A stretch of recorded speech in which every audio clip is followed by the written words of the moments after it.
Coffee in hand.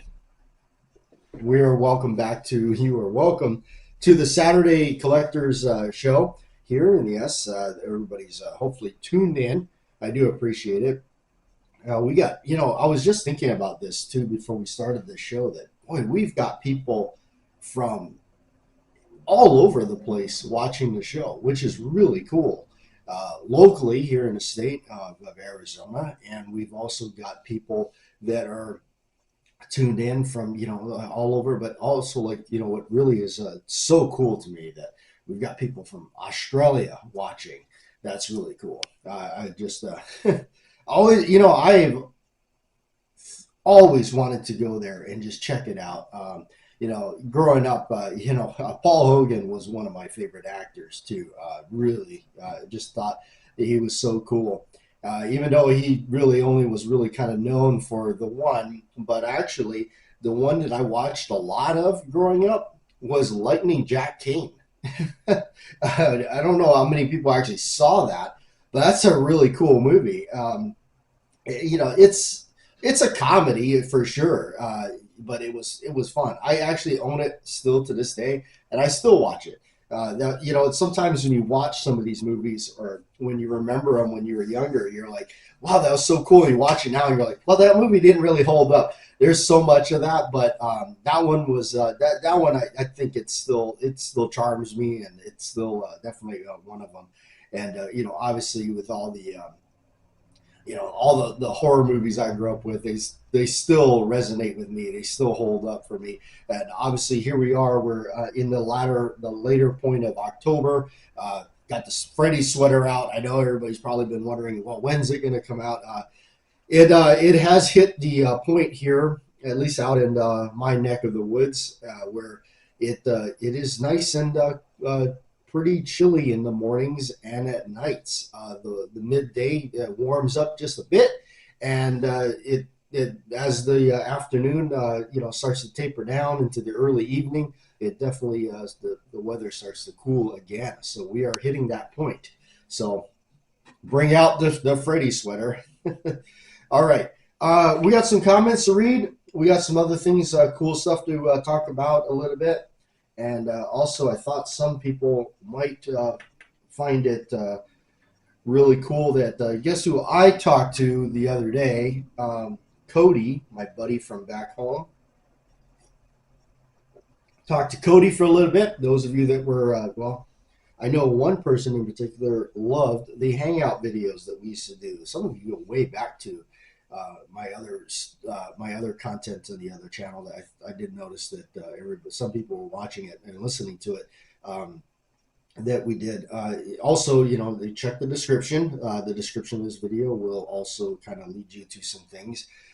Also, I always forget to do this because I know that we always have the usual people here that are always tuning in. Some of you comment, some of you don't. Still appreciate all of you that do watch the show.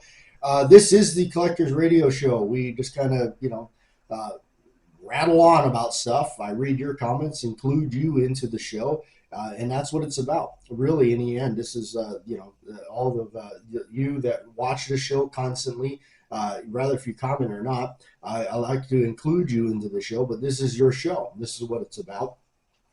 So some of you don't understand it, and some of you just want to see the firearms and everything like that. There are actually a lot of channels on the tube that just show firearms and just talk about that. This is not really one of those places. So anyway, figured I always forget I got to throw that out because I get that really nasty comment all the time that, oh, this guy just talks too much and never shows any of the firearms. Well, it's not really about the firearms. It's about the people that are constantly listening to the show every Saturday morning, and I read your comments and all that. That's what it's really about, that, you are this channel and you are this show. So, all right, we're going to go ahead and read your comments. This one here is up first in no particular order. Again, if you didn't hear your comment read, there's obviously a reason sometimes we would skip it. But sometimes it doesn't pop up. I don't know why, but that's happened to my buddy over there, Slim. It's happened to him a couple of times. So it does happen. I'm not sure why, what that does. Or you've commented after the taping of the show, because we do tape it early. because we got to get it ready for you to, so it airs very early on Saturday morning. So, all right. So this one here is up from Keith. Keith said Flagstaff, Prescott. Oh, beautiful, beautiful area. I should move up there. Uh, Great video, and thank you. Thank you, Keith. I really appreciate that. This one here is from Jeffrey Richardson. Beautiful table of iron. Great talk on friendships. Yes, friendships in life is very important. It's also, that being said, the older I get, the more I realize it also. But, and I feel like I grew up, I kind of, I don't want to, like, it almost sounds off-putting, but because I grew up hanging around much older people throughout my life, always my friends were at least 10 to 15, 20 years older than me in some cases. Always had more enjoyment hanging out with those people. And mainly because of that was, and then in not all cases, you'll meet older people that don't have this as well. So I don't want to make it sound like a age discrimination thing, but they're more like mature. They're more you're hanging out, you're doing stuff, that kind of stuff. The petty fifth grade stuff, like tag your it, picking on people and all that kind of stuff. You don't need those people. I don't need those people in my life. That's just not something to do to people. I mean, I expect that out of, when you're 17, hanging out with your buddy in a parking lot or something like that, thinking, oh man, it would be cool if we bought a case of beer and did this or something like that. That's one thing. But I mean, come on, man. I mean, once you're past all those days, man, you should grow up a little bit.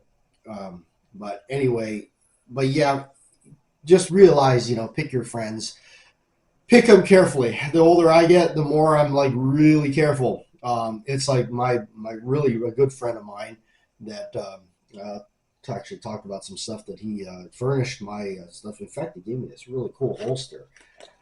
He found this at a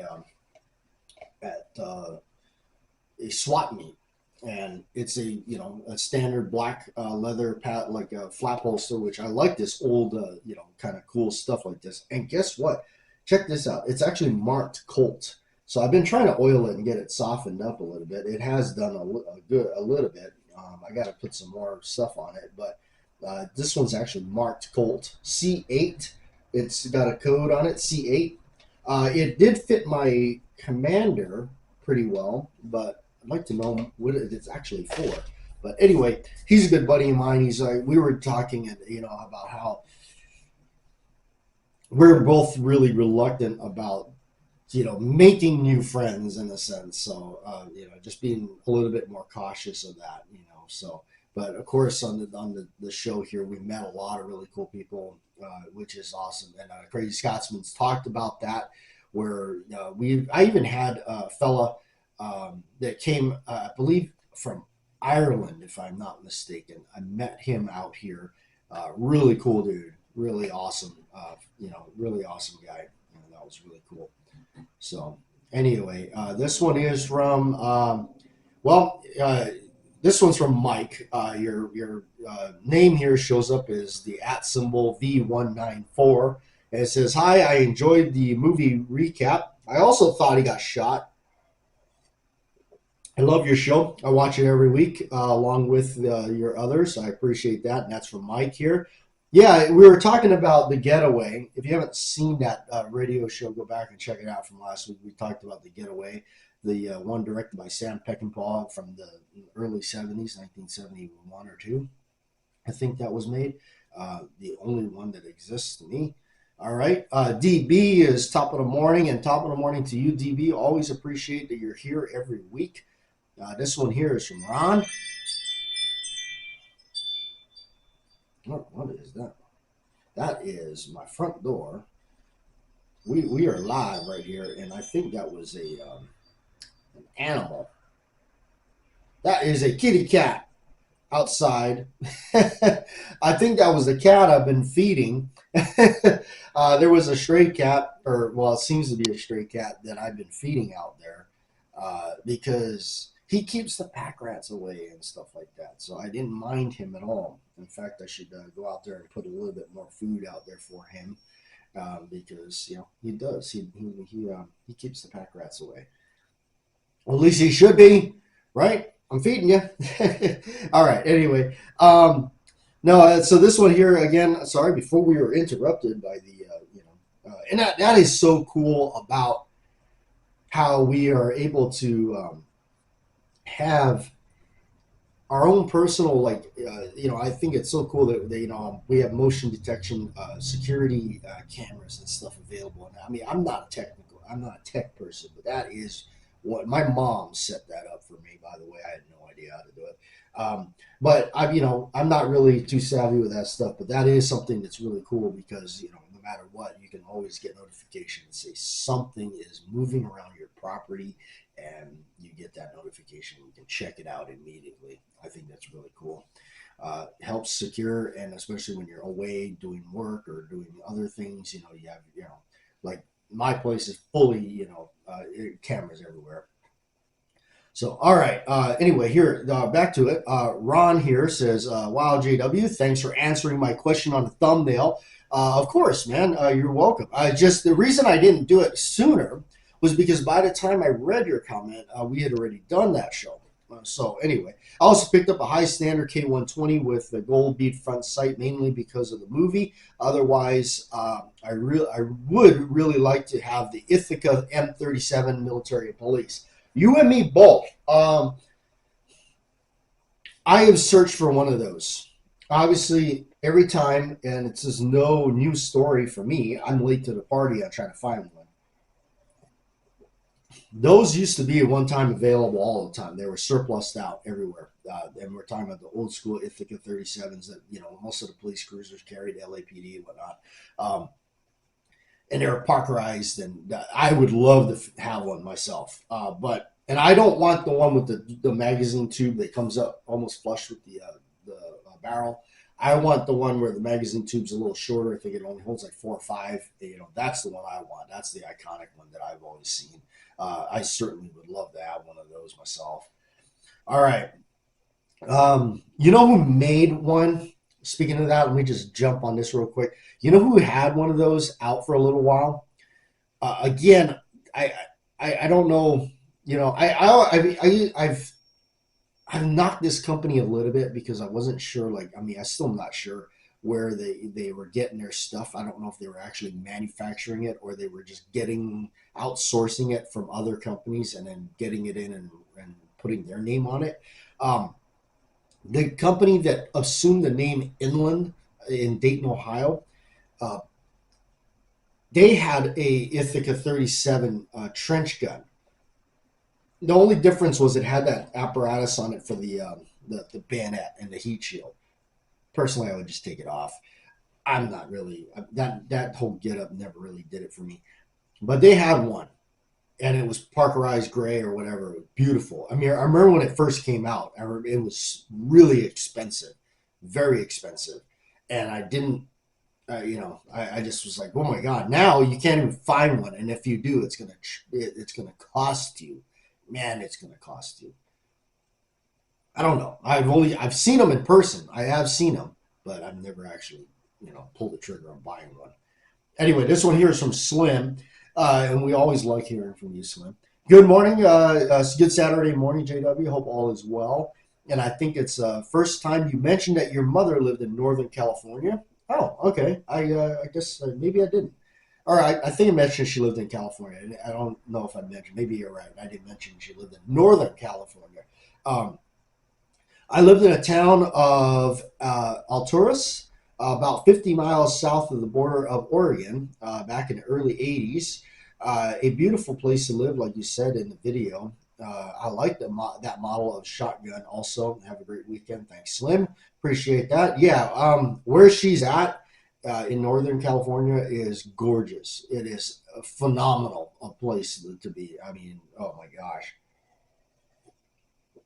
If I had the money, I probably pack up and assume a living there where she's at, because that would just be really cool. But such is life and dreams. All right.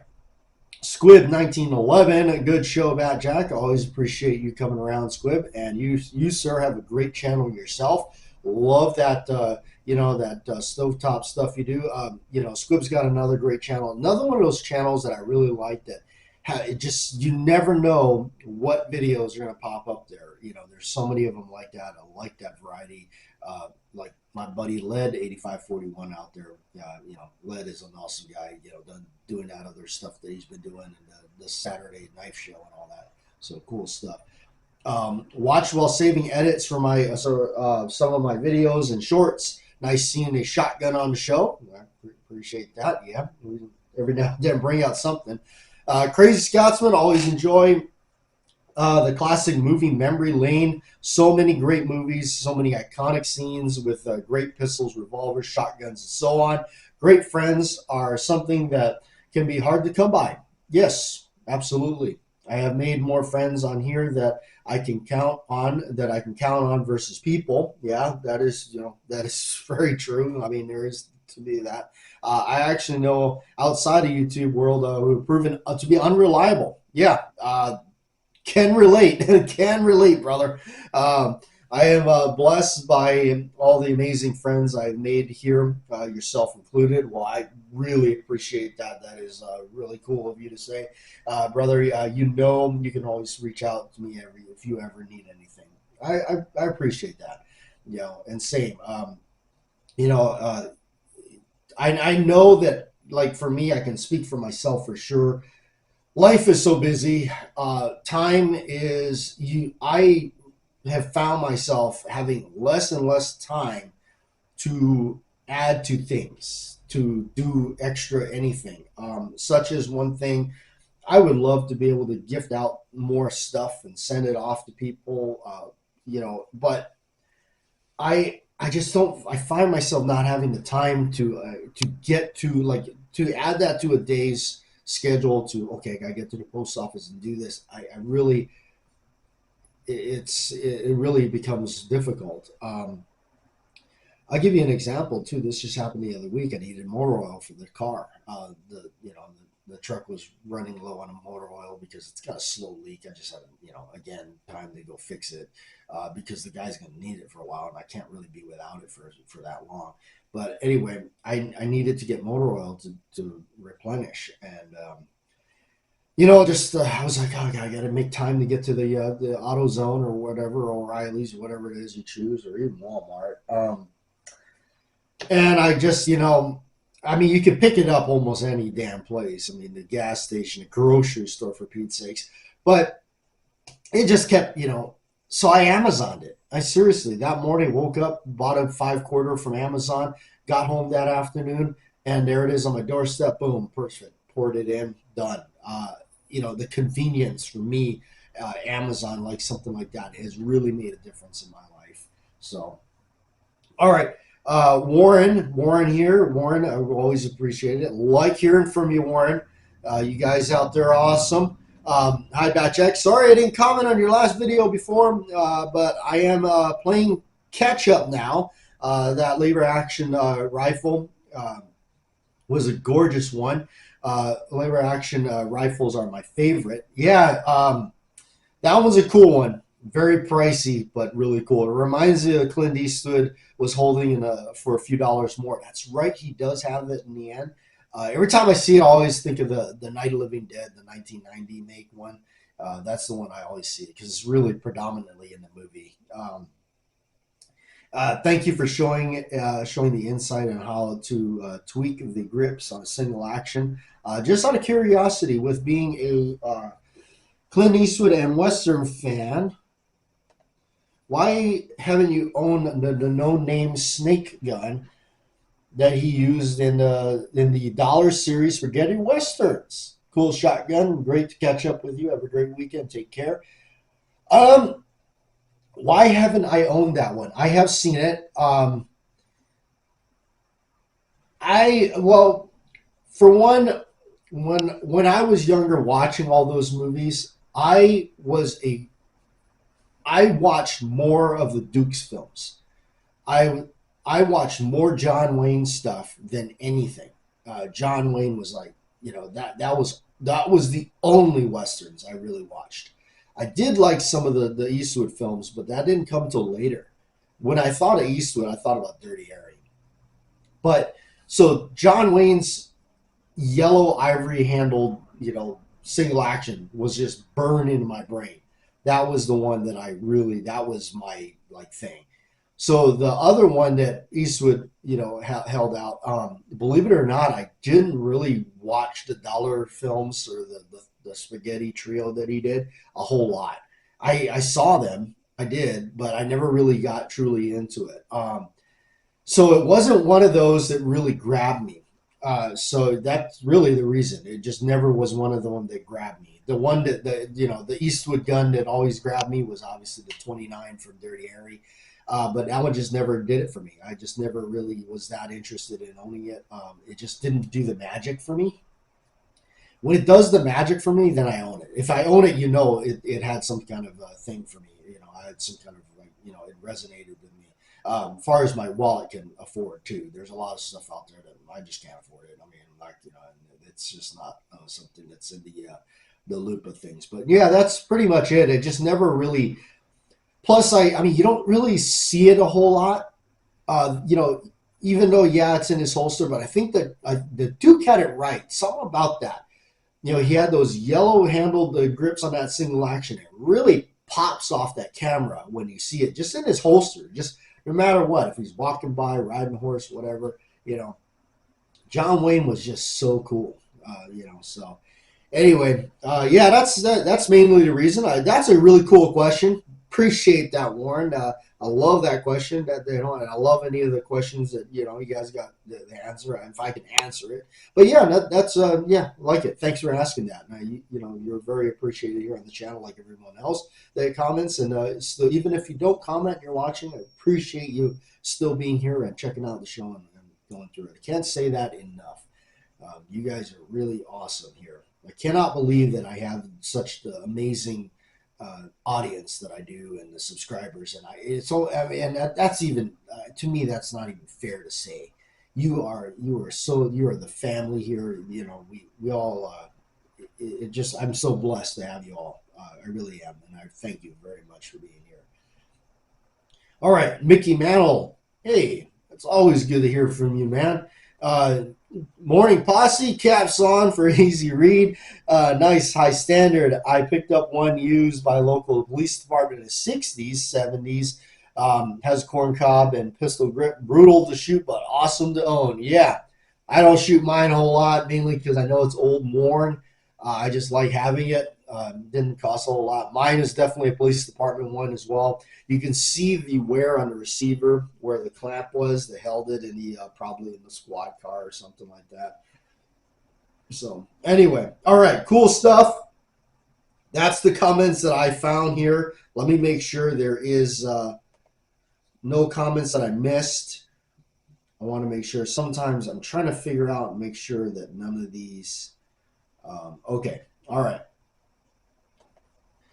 Okay, we have some stuff on the table. And that stuff here is a couple of items that I had in the past that I let go and then ended up getting them again, owning them again. And, one of them has been this one right here. The Beretta 92 FS. That's what it is to me. This one is a Beretta 92 FS. This one is made in Italy, or it's an Italian one or whatnot. Let me see. Yep, made in Italy. This one actually says made in Italy. Pietro Beretta, Gardon VT dash made in Italy. I don't know all that jargon that's on it. It's really cool. It's really cool because I like it's got all these like proof marks or whatever right here. That's pretty neat to me. I have one of these way back. And the very first one I owned, obviously because of Lethal Weapon. Die Hard too, but mainly Lethal Weapon. So especially the first one, you'll actually probably catch that on mine. That kind of, you probably noticed that I'm a little bit of a Lethal Weapon fan.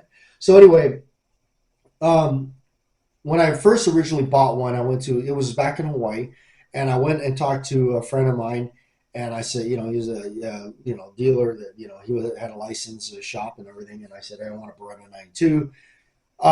Whatever, everybody is always like, it's not a Beretta 92, it's a 92 FS, whatever, FSTWXYZ M9, whatever. Mine was an M9. The only reason I bought that one was because it was cheaper than the 92. I don't know why. It was like 500 and something dollars. It was cheaper than the 92. For some reason, these have always remained up there. What the heck is this thing cost? Like, it's like, I think it's like $700 brand new, if I'm not mistaken. I bought mine used. I even traded something to get a little bit price off of it. But I bought this one used. I went to one of my local shops, and which I knew they'd have one, and they did, and so I bought it used. And it can vary sometimes, but this one was in really good shape, and I bought it used. So anyway, I had it for a while, and then I sold it off, and I was like, man, that was one I really miss having, and so I ended up buying another one, and here it is, and I'm going to keep it. I'm not going to get rid of this thing just because for whatever, for the time being. But it's got the 3-dot sight, so it's whatever. Some of the differences. Somebody said that the dust cover or something that slopes differently on the Beretta 92 FS, and something with the back, and I really don't care. But in the end, actually, I was like, you know what? I'm glad I wanted this one because it's probably closer to what Mel had in the movie. Although I did hear that in the movie he had a 92F or something like that. Something different. There was something different about it. And I think a lot of it has to do with just the safety issue gizmo here is what I'm thinking it has. Somebody had commented and told me exactly what he had. I don't know. I'm not a savvy person with it. Because I really didn't care. But yeah, he has a different variation of some sort, and there is something majorly different about it. I don't know. Maybe it has something to do with the slide safety or whatnot. But I'm pretty sure his has it because in the infamous scene when you first kind of really see it close up, you see him, do the really sad scene, really. But you see him pop the safety off, and everything. So, but anyway. Yeah, this was just something that I thought was just really cool to have. Plus, it was the military sidearm from what is it, 85 to like 2017 or something like that. So for a good long time. Even though I'm not really much of a I'm more of a collector, but I do enjoy taking them out to the range. This is one of the softest shooting, most comfortable 9mm to shoot, really, by far. I picked up a whole bunch of magazines for it. I went down to the surplus place that is a little bit out of town for us, but went there and I picked up a ton of these surplus mags for it because it was cheaper than buying regular mags for it. And but I was also very lucky that, again, my friend that one of my near and dear friends out here, he served in the military. And guess what? He had a couple extras too that he had in his personal kit that he gave me because he no longer has a Beretta. Anyway, but I picked up these, from the surplus store, and they were pretty cheap.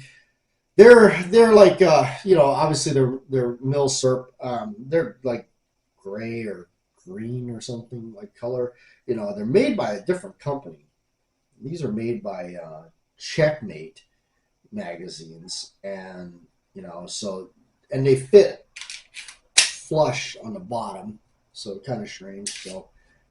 But it's a metal follower and stuff like that. So, but a lot cheaper than paying $50 or whatever it is for the ones that they sell. So, but I picked up just to have enough for it to because when you see Mel in that movie, you just gotta do mag dump right with it. So anyway, that's one that kind of was like one of those things that I had to have another one. I also did not like the torque screws on the one that I had. My old one had torque screws. I know I could have changed them out easily. I just never got around to it. I was really lazy about doing it. But yeah, I prefer the slot. Reason why I don't like torque screws is because I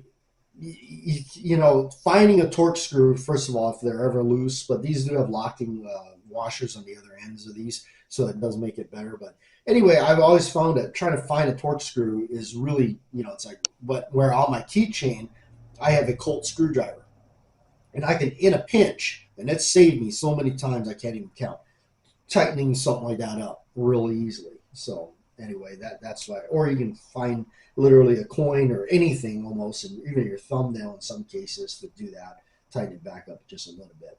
All right, and the last one we're going to talk about is something that I would never have thought this would, I'd be saying this, and I've said it before, the Colt Python. Yeah, the 6-inch blued, the one that I have, my favorite one. And this is one of the new ones, the new 2024 Colt Python, or was, I don't even remember when. Yeah, 2024, because I've had this longer than 8 months. I can't even remember. Outfitted, by the way, with deer hollow grips. The only grips to outfit these things with, in my opinion, because these are done exactly like the old school grips, and I wanted mine to be like the old school one. Only I feel these are better. Yes, I do, and that's what changed my mind about the Python. But yes, having the deer hollow grips on mine are just that's it. I mean, he is, to me, about as important to this new release as the gun itself, for sure. Um, I have the late generation grips on mine where the checkering goes straight across and the sharper corners. That's just what I wanted. But I picked up this and oh my God, that is so smooth. And I'm going to tell you something, a little bit of an update on it. Everybody always kind of goes to a shop, picks one up, they're looking at it, they clear it hopefully, and they kind of go, well, I don't know about, yeah, it's smooth, it's nice, but I think my old one's better. Let me tell you something. I've had this for over a year now, almost 2. Oh, that is like butter. You know why? Because I've shot the snot out of this thing. I have shot this thing and worked the action so many times. I think even the Duke could be impressed how many times I've worked that hammer. So it is smoothed up a lot, even a lot more than when I first got it. And that's by nature. Anything that you have is going to get better the more you work it and the more whatever. If you're making something out of wood, we made a picnic table. Guess what? The more we sanded the bench, the smoother it got. I mean, I don't know, whatever that means. Anyway, but yeah, it's smoothed out because you got to remember when you pick up one of these, you're picking up a brand new, Python, really, in a sense. So it has slicked up even further. Not to say that it was rough when I got it. It wasn't. It was as smooth as it could be. I have shot a ton of 357 Magnum out of it, which I never used to ever load because I didn't want to. And oh man, that cylinder doesn't even move. It doesn't even move. When you fully lock it up, let the hammer down, holding the trigger back, that doesn't even move. It doesn't even move. I love this thing because I feel that the durability in it is just, it is far surpassed. I know. I'm a collector, and some people say, how can you even call yourself a collector if you're saying that? I used to have a few of these back in the day. Now, I'm going to tell you share you a little bit of story with me and the Pythons. I never really was the biggest fan of them. I liked them. I was, kind of intrigued by them. But when I got into them, obviously, I'm not saying anything new because I was just a young kid getting into it. At the time it was like, I remember seeing one and somebody told me it was like, at the time when I saw one, it was like $900. And I just thought, like, what the heck is that? $900? What does it do? What is it? Why is it so much? Because that was, for me, and, some people right now are just like dropping their coffee like, oh, what? But yeah, they were like, $900 to $1,000 depending on, the condition or what, I mean, if you really wanted a beautiful one, I guess you'd spend $1,000. So, Yeah, that's literally no joke how much they cost. And I remember being shown one, and I just was like, wow, that's crazy. But you know, fast forward time, I ended up with a couple 6 inches and a 4 inch, and I featured that on the channel and I shot it. So um, my little 4 inch, believe it or not, I never shot a 357 Magnum out of it. Um, Now, granted, it was a used gun, yes, but when I was shooting it, I was shooting 38s out of it, some moderate 38s, and that gun went out of time. That was just my experience. It went out of time, meaning that when you work the cylinder didn't quite rotate into lockup, and the hammer would fall and fire on the round before the thing was fully in lockup. These things happened to me. Uh, it happened to me on that one, and I had a 6 inch that I fired that was starting to happen. So anyway, they were, you know, I just always felt like I didn't, you know, I it was, I babied them so much, you know, you know, but I just never was, I never was so fascinated with it. It was like the coolest thing, you know, it was like my top revolver or anything like that. So, much years later, I ended up selling them all off and getting rid of them all, and then I just was without one for a while. And then I hear Colt, you know, 2020 rolls around and Colt's redoing it. I'm like, I'm on the fence, going, I don't know, how can they really do that? I didn't think, you know, I'm like, really? I mean, I hope it doesn't suck because that would really put a nail in Colt's coffin because they're already halfway down into the thing at the time. Um, so doing this was their best move. So anyway, they pop out with it. I fondled a couple, and they were obviously in stainless, as everybody knows. Uh, when I saw that, I said, if they ever do it in polished blue, that's going to be it.